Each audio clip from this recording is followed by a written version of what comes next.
శ్రీ శ్రీ పరమహంస యోగానంద గారి మానవుడి నిత్యాన్వేషణ రోజువారీ జీవితంలో భగవంతుణ్ణి అనుభవంలోకి తెచ్చుకోవడం మీద ప్రసంగాల వ్యాసాల పూర్తి మొదటి పుస్తకంలోని 35వ ప్రసంగం యేసు తూర్పు పడమరల క్రీస్తు రెండవ భాగం ఇప్పుడు మనం వినబోతున్నాం. మానవ సౌభ్రాతృత్వాన్ని అనుభూతి పొందడానికి మీ హృదయానికి శిక్షణనివ్వండి. మానవ జాతి మొత్తం దేవుడు అన్ని జాతుల మానవులని ఒకే రక్తంతో చేశాడు అన్న యేసుక్రీస్తు గొప్ప ఉపదేశానికి తన హృదయాన్ని తెరిచి ఉంచాలి. యాక్ట్స్ 17:26లో ఈ మాట చెప్పబడి ఉంది. నేను ఎంతగానో ప్రేమించే క్రీస్తు ఉపదేశం అది. ఆ సందేశాన్ని ఒక సజీవ సత్యంగా చేయాలని, దాన్ని ఆచరణాత్మకంగా వినియోగించాలని నేను కోరుతాను. మానవుడు ప్రదర్శించే అన్ని అజ్ఞానాలలోకి వర్ణ వివక్షత అనేది అన్నిటికన్నా గొప్ప మూర్ఖమైనది. శరీరపు రంగు కేవలం చర్మపు లోతు వరకు మాత్రమే ఉంది. సూర్యకిరణాల నుంచి చక్కటి రక్షణ కల్పించటం, అవసరమయ్యే వాతావరణ పరిస్థితుల కింద జీవించే జాతుల వారికి భగవంతుడు నల్లని చర్మపు రంగు ఇచ్చాడు. ఇది పూర్తిగా ఒక ఆచరణాత్మకమైన చర్య కాబట్టి తెలుపు, గోధుమ, పసుపు, ఎరుపు లేదా నల్లటి చర్మం గలవారు గర్వపడడానికి ప్రత్యేకంగా ఏమీ లేదు. ఆత్మ ఒక జీవితకాలంలో తన శరీరపు పైకోటుగా ఒక రంగు చర్మాన్ని, ఇతర జన్మలలో ఇతర రంగుల చర్మాన్ని ధరిస్తుందంతే. కాబట్టి ఒక చర్మపు రంగు కేవలం పై విషయం మాత్రమే. ఏ విధమైన వర్ణ వివక్షత అయినా భగవంతుడికి వ్యతిరేకంగా యోచించడమే. ఎందుకంటే ఆయన ప్రపంచపు అందరి ఎరుపు, తెలుపు, పసుపు, తేనెవర్ణం, నలుపు ప్రజలందరి హృదయాలలోనూ కొలువై ఉన్నాడు. అంతేకాకుండా ఎవరైనా ఏ జాతినైనా ద్వేషిస్తే వాళ్ళు తప్పకుండా అదే శరీర రూపంలో పుడతారని గుర్తుంచుకోవడం ఎంతో మంచిది. ఆ విధంగా కర్మనియమం మానవుడు తన మనోద్వేషాలను అణిచేసుకునేలా బలవంతం చేస్తుంది. మానవ సహోదరత్వాన్ని అనుభూతి పొందేలా మీ హృదయానికి శిక్షణ ఇవ్వండి. అది ఎంతో ముఖ్యం. యేసుక్రీస్తు బోధనలు పాశ్చాత్యంలో బలమైన పునాదిని స్థాపించటానికి ముందుగానే ఆజ్ఞాపించబడినప్పటికీ ఆయన తన పుట్టుకను ఒక ప్రాచ్య దేశపు శరీరంలో, అందులోనూ యూదు జాతిలో, ఈ జాతి వారు బాధలతో ఎంతో కాలంగా అణగదొక్కబడుతున్నారు, ఆ యూదు జాతిలో పొందాడు. ఎందుకంటే జాతి వర్ణ భేదాల ప్రకారంగా ఇతరులను గురించి తీర్పునివ్వడం ఎంత అవివేకమో ఆయన చూపించాలనుకున్నాడు. నిజమైన క్రైస్తవత్వాన్ని జీవించి చూపాలి. వర్ణ విభేదాలను తప్పకుండా బహిష్కరించాలి. అసూయలు, నిజమైన సోదరభావం లోపించటం అన్నది యుద్ధానికి, భగవంతుడు పిల్లల మధ్య అనైక్యతకు కారణాలు. యుద్ధానికి పురిగొల్పే వాటన్నింటినీ నిర్మూలించటానికి మనం పనిచేయాలి. ద్వేషం, అసూయలలోనే బాంబులు, విధ్వంసం, దుఃఖం ఉన్నాయి. యేసుక్రీస్తు హెచ్చరించాడు, ఎవరైతే కత్తిని పడతారో వాళ్ళు కత్తి వల్లే నాశనం అవుతారు. మత్తయి 26:52. కత్తి కాదు, క్రీస్తు బోధనలను అభ్యాసం చేయడమే చిట్ట చివరికి ప్రపంచానికి విముక్తినిస్తుంది. అత్యున్నతమైన రీతిలో భగవంతుడు ఒక్కడే మిమ్మల్ని రక్షిస్తాడు. క్రీస్తు ఇంకా ఇతర ఆధ్యాత్మికంగా సాక్షాత్కారం పొందిన వాళ్ళు బోధించిన విధంగా ఆదర్శవంతమైన జీవితాన్ని గడపడం ద్వారా మీరు ఈ ప్రపంచానికి గొప్పగా సహాయం చేస్తారు. అన్నిటికన్నా మిన్నగా భగవంతుడిని ప్రేమించండి. మొత్తం పరిష్కారం అంతా ఆయన చేతుల్లోనే ఉండటం మీరు చూడడం లేదు. ఆయన తన రహస్య తెరను పక్కకు తీసినప్పుడు ఇంతకు ముందు అస్పష్టంగా అర్థం కాకుండా ఉన్న వాటినన్నింటికీ ఆయన జవాబిస్తున్నట్లుగా మీరు చూస్తారు. కొంతమంది పాశ్చాత్యులు హిందువులు ఆత్మవిశ్వాసం లేని వాళ్ళని కలుస్తారు. కానీ వాళ్ళకి తెలియని విషయం ఏమిటంటే హిందువులు కూడా పాశ్చాత్యులను ఆత్మ వికాసం లేని వాళ్ళుగా పరిగణిస్తారనేది. ప్రతి చోట అజ్ఞానం సగం సగం. కొన్నిసార్లు మీరు యేసుక్రీస్తు నమ్ముతారా అని నన్ను అడుగుతారు. అలాంటి ప్రశ్న ఎందుకు? మేము భారతదేశంలో యేసుక్రీస్తుకు ఆయన బోధకు బహుశా ఇక్కడ మీరు ఇచ్చేదానికంటే ఎక్కువ గౌరవాన్ని ఇస్తాం అని నేను ప్రత్యుత్తరం ఇస్తాను. క్రీస్తును ప్రేమించటానికి మీరు ఆయన బోధించిన విధంగా జీవించాలి. ఆయన జీవితపు దృష్టాంతాన్ని మీరు అనుసరించాలి. యేసుక్రీస్తు అన్నాడు, మీ కుడి చెంప మీద ఎవరైనా కొడితే వాళ్ళకి మీ ఎడమ చెంప కూడా చూపండి. మత్తయి 5:39. ఏ ఇతర దేశం కన్నా భారతదేశం ఈ బోధనను ఆచరణలో పెట్టింది. తమను తాము క్రైస్తవులని పిలుచుకునే చాలామంది దీన్ని కొద్దిగా కూడా ఆచరణలో పెట్టరు. అదొక అందమైన తత్వమని వాళ్ళు అంటారు.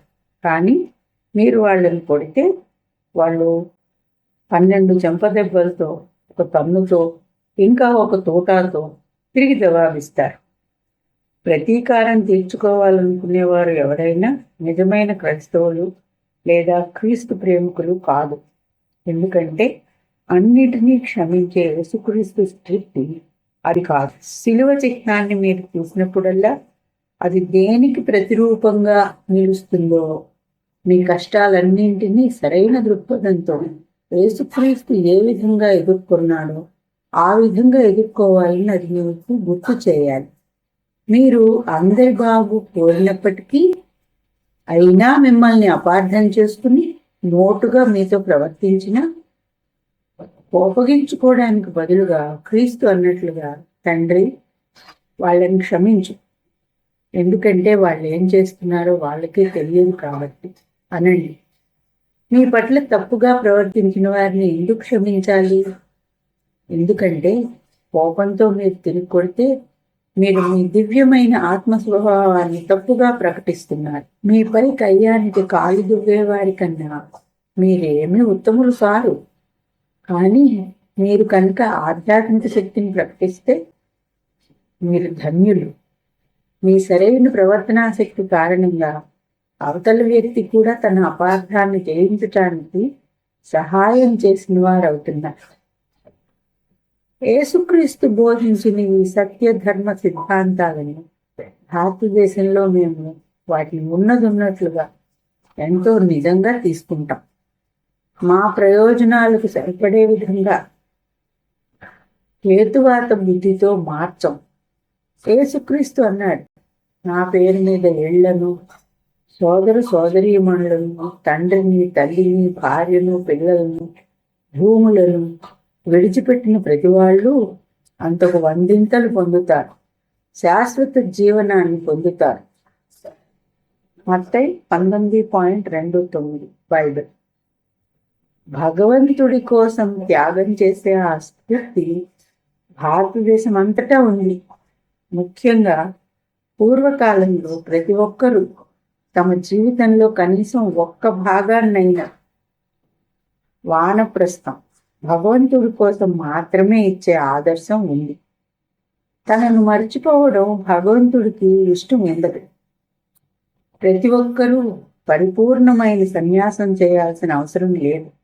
కానీ భౌతిక కర్తవ్యాలు నిర్వర్తించడంలో పడి మీరు భగవంతుడిని కనుక మర్చిపోతే భగవంతుడు దాన్ని ఇష్టపడడు.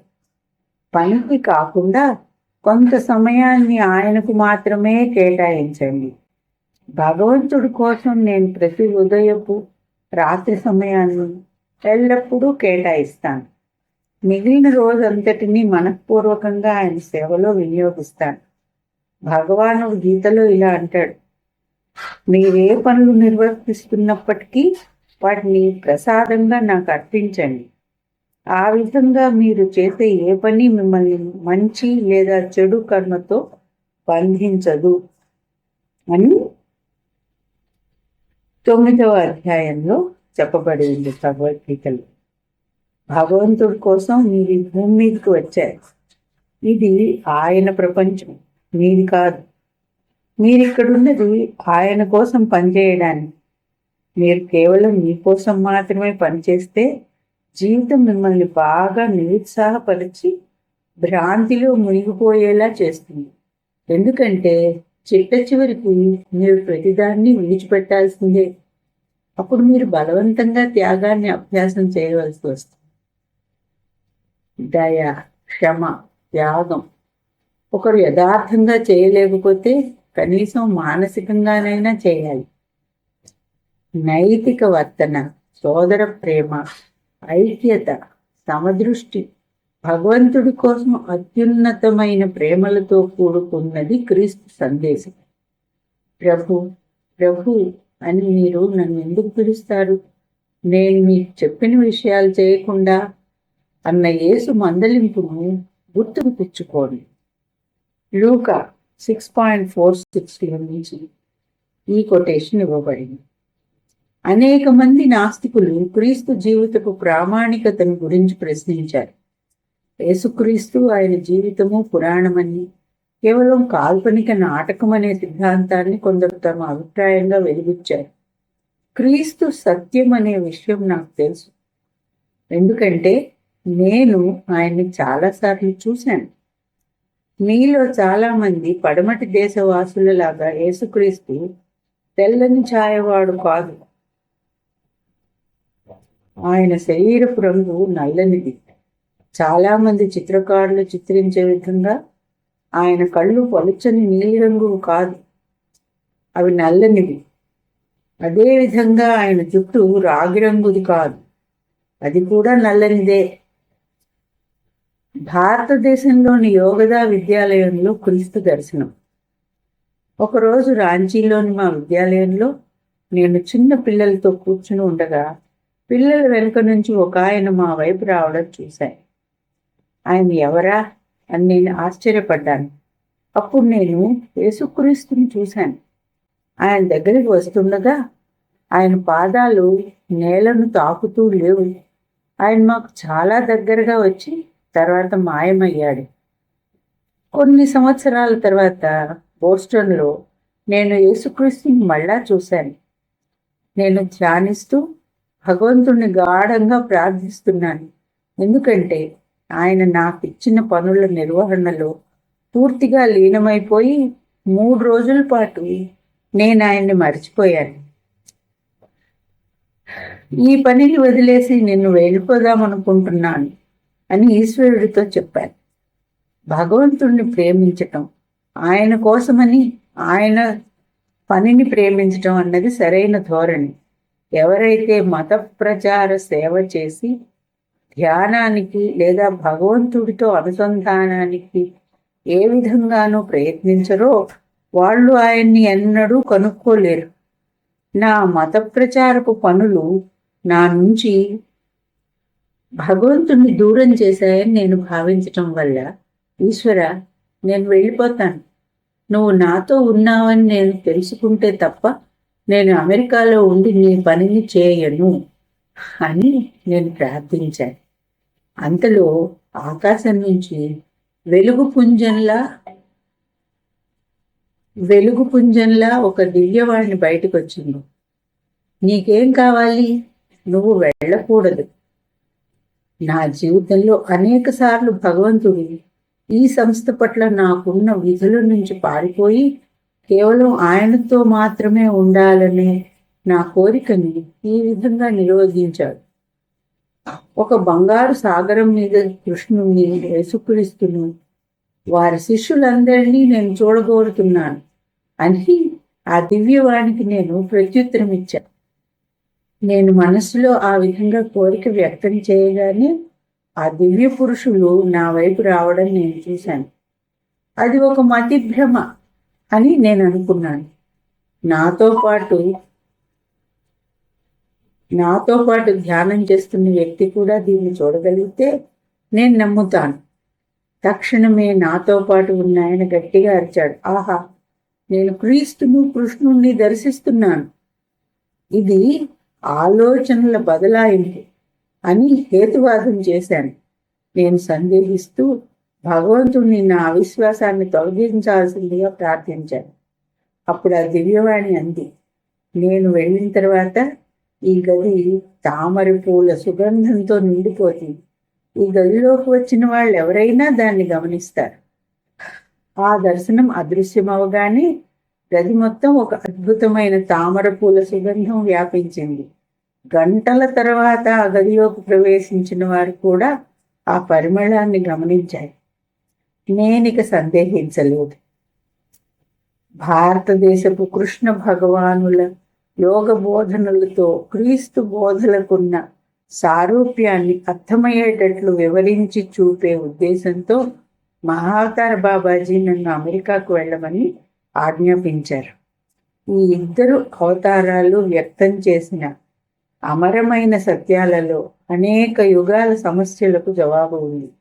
అందుకనే బాబాజీ క్రీస్తుతో దైవానుసంధానంతో ఉండి పడమటి దేశాలకు ఈ సందేశాన్ని వ్యాప్తి చేసే ప్రత్యేకమైన దైవ విధిని నాకు ఇచ్చారు.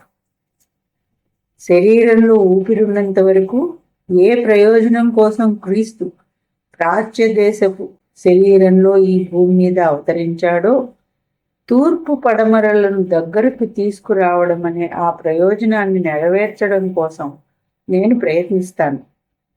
పడమటిలోని ఆయన ఆత్మ, తూర్పులోని ఆయన శరీరం, ఆత్మ శరీరాలు కలిసి తూర్పు పడమరలను ఐక్యం చేయడానికి దగ్గరికి వచ్చాయి.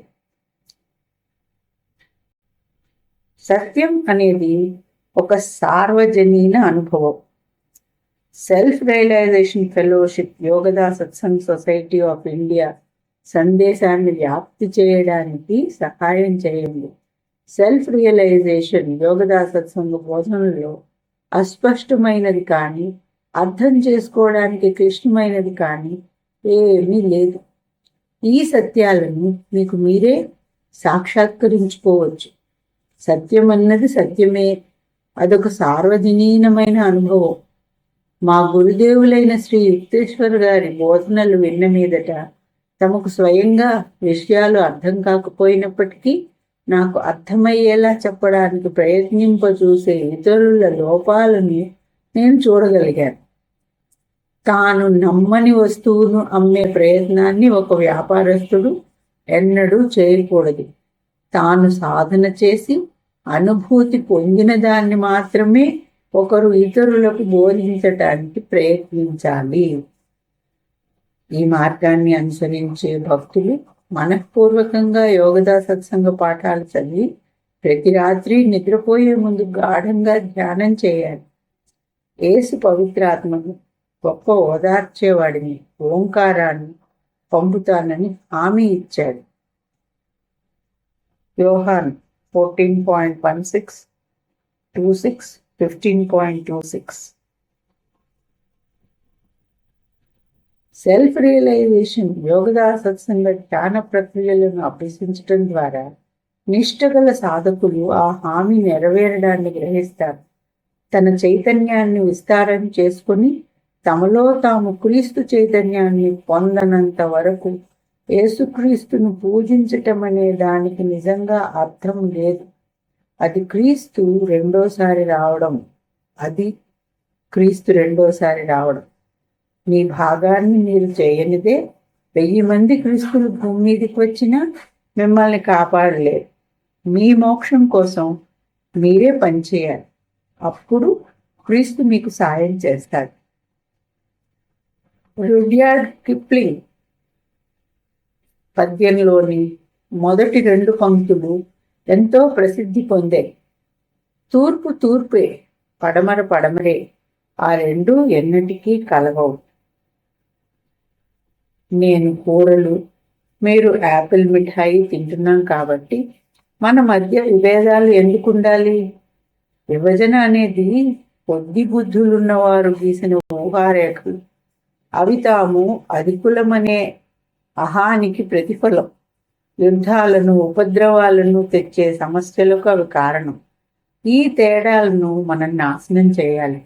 తూర్పు నుంచి వచ్చి తూర్పు పడమరల ముందు అత్యున్నతమైన ఆదర్శాన్ని ఉంచిన ఆ గొప్ప క్రీస్తు దృష్టాంతాన్ని మీరు చూడండి. ఆయన వాళ్ళతో అంటున్నాడు, నేను మీ మధ్యలో ఉన్నాను. ఒకరి నుంచి మరొకరు మీ ఆధ్యాత్మిక జీవితానికి, భౌతిక అభివృద్ధికి మధ్య సంతులతను సాధించటం నేర్చుకోండి. తన ఐక్యతా సందేశంతో తూర్పు పడమరలనే రెండు అర్ధగోళాలను కలుపుతూ క్రీస్తు అక్కడ నిలబడి ఉన్నాడు. మీరు ఆయన్ని చూడడం లేదా? యేసు తూర్పు పడమరల క్రీస్తు ప్రసంగం ఇంతటితో సమాప్తం.